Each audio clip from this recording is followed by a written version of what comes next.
played correctly, it's much harder than it looks. Believe it or not, head coach Denard Pranzo is talking about badminton, a sport he has been coaching at Miller Place High School for over 20 years.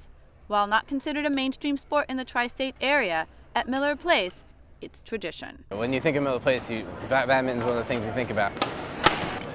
Badminton was taken so seriously that the gym was even built around the sport, with higher ceilings and at one point darker colored walls, so players could see the birdie better, which would make play easier. Over a 32-year time frame, the school's program racked up 504 consecutive wins, enough to put them in the record books. But it's more than just the history that got these students involved. It's actually my favorite sport. I'm really not into football, basketball, anything like that. I really got into it from my sister, and she was on the team in high school, so when I became a freshman, I thought I could pick it up too. A lot of people say, why do you play it? But I like the sport, so I just told them I like it. I love badminton, I love the sport, and I love playing with my partner, and it's just like I get a rush of just happiness when I play.